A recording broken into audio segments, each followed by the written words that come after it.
very good afternoon, guys, and a very warm welcome to some of our viewers that have joined us once again.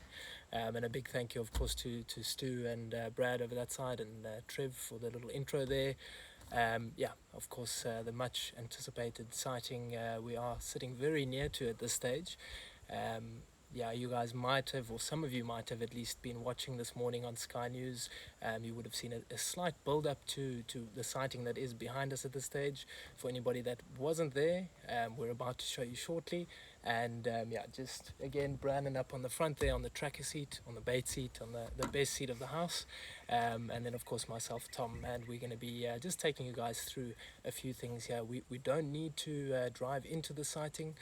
We've actually been sitting here for quite some time just to ensure that these leopards hopefully don't move anywhere, first of all, and secondly, that they are kind of relaxed with our presence at least. So yeah, we're going to ask Ryan on the camera there just to pan over onto my left shoulder there, and you guys will get your first glimpse of Tlangisa and one of her babies, for now at least.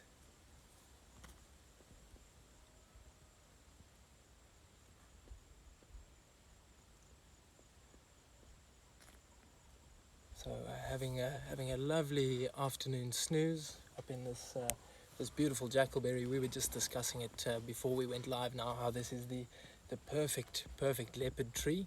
As you can see, they're very comfortable and very happy up in the tree there. And we do have the second cub who's just out of shot at the moment. Not great visual, but they are all together here, which is obviously very exciting for all of us, and we're very happy to be sharing this magic with you guys.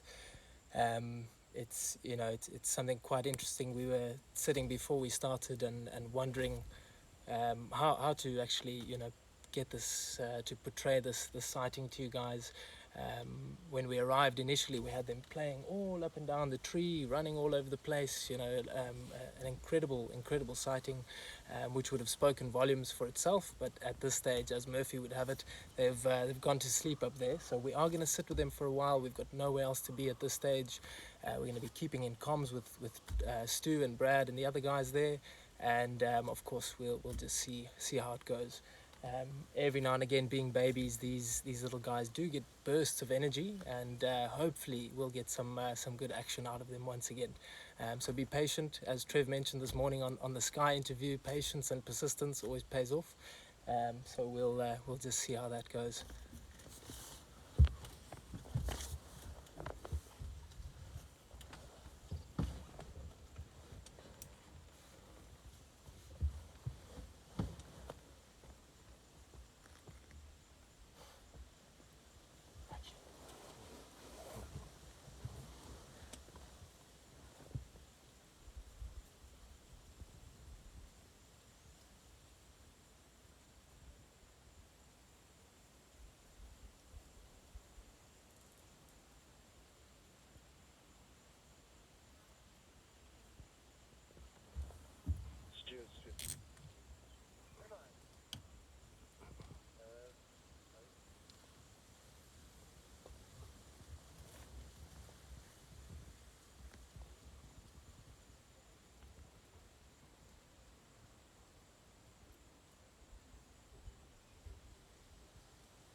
So, folks that have been here, you'll recognize her. She's a favorite of ours, Tlangisa.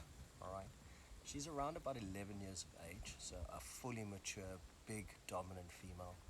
Um, if I'm not mistaken, this is actually a sixth litter that we've been lucky enough to view. And as far as we can tell, we were guessing, although educated guess, just judging by the size difference already of the cubs, is that it's a little male and a little female. Right, and already you can start seeing their personalities building up. The little male is very brazen, outgoing. Little female, a little bit more retiring. Follows her brother though. Goes into all sorts of weird nooks and crannies to go and follow him and see what he's exploring around. But an incredible female leopard, and it's actually very interesting as for you guys that watched this morning, the build-up.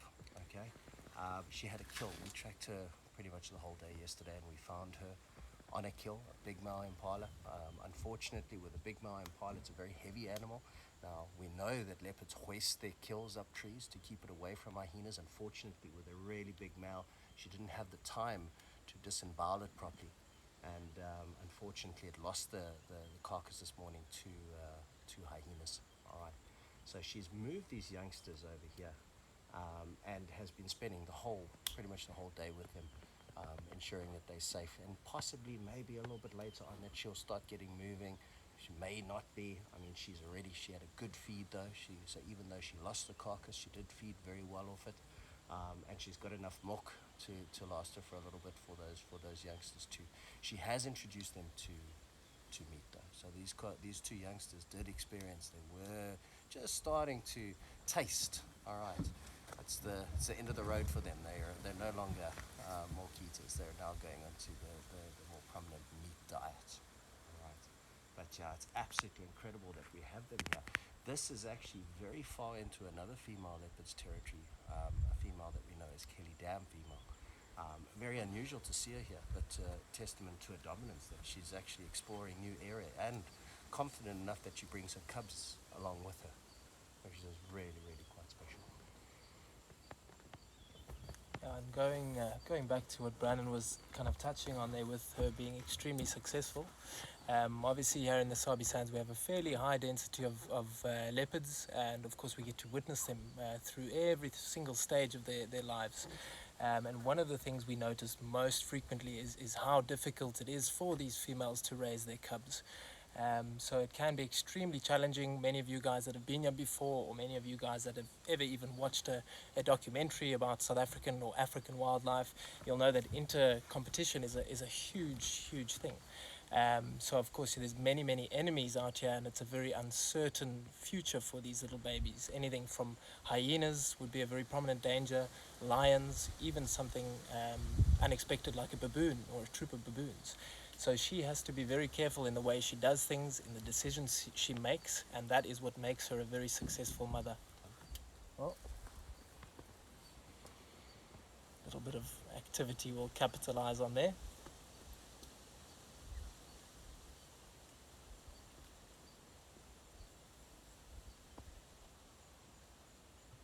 But generally it's all about trial and error for these female leopards. It takes them a couple of litters to get through and learn the hard way. Unfortunately, we see a huge amount of these cubs unfortunately succumbing to the various pressures that we've mentioned.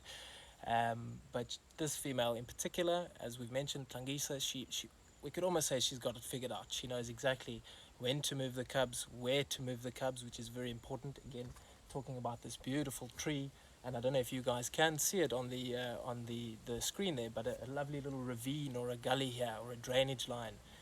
So lots of nooks and crannies to hide, lots of trees to climb, and then of course she also needs to know where the next step will be, and that comes from a very kind of in-depth local knowledge. This female knows her territories, she knows the surrounding territories. As Brandon mentioned, she's roughly about 11 years old, so she's been there, she's done that, and she's very good at being a leopardess. So we're extremely fortunate and privileged to be witnessing this female doing her thing. You can see the cubs completely relaxed, which is basically a product of their mother.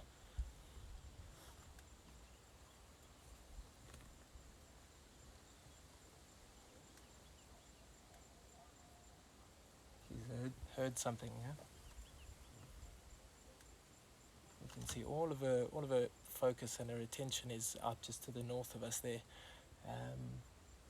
So just keeping an ever vigilant kind of ear and eye out for these cubs, of course, is her first line of defense, that passive defense in order to keep these babies alive. And there we go.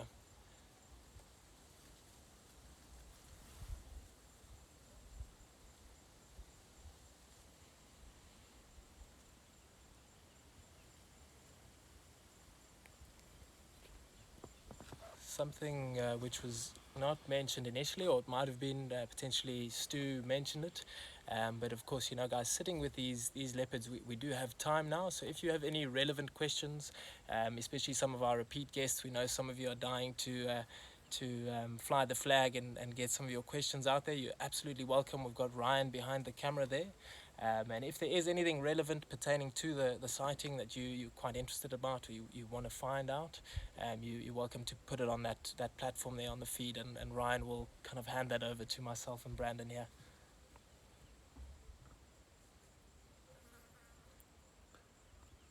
So we do have a question for the two of you. And the question is, what are the climbing abilities of the cubs from a young age?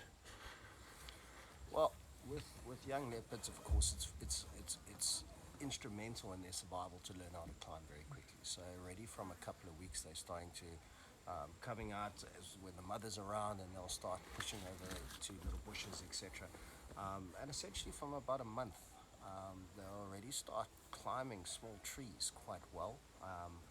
Around the den sites, and now that we're looking at them, they're roughly, like we said, about 10 weeks.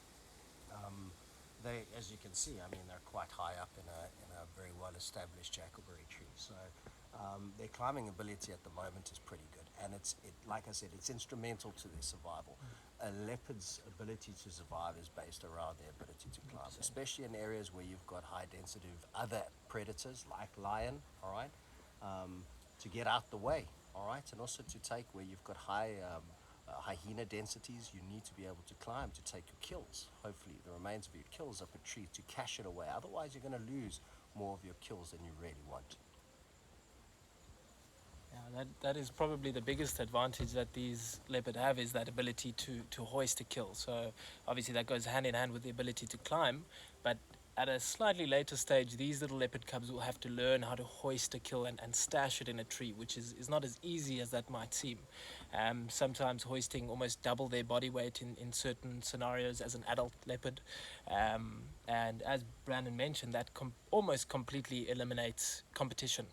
So it's one of the biggest advantages, one of the biggest benefits a predator can have is the ability to stash that kill up in a tree, and then feed at their own leisure almost. If we look at other predators feeding down on the ground, whether it be hyena or lion, of course two species. Sorry, we've just had some elephants vocalizing over there. But yeah, obviously with lion and hyena, two species that is a lot of inter-competition on the ground, and that means that they have to eat as much as they can as quickly as possible, whereas a leopard like this, especially if she is on her own on a normal day, or a male is on his own on a normal day, he can stash that kill and feed on it in his own time. He can leave it there for a few hours, go off and drink some water, return again as he pleases, and again that's one of the most energy efficient kind of features or strategies that these cats employ.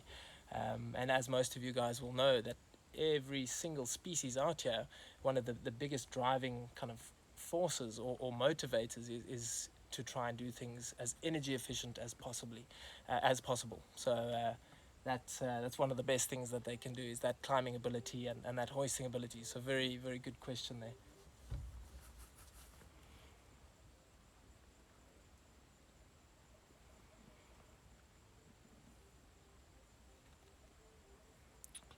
All right, and then I'll put two questions together. One, if we can have confirmation of who Dad is, and the other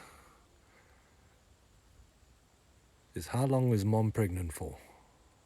Okay, well, father of the cubs is a male that we call Ravenscourt male, and this male is approximately now about 8 years of age, and he's coming into his prime.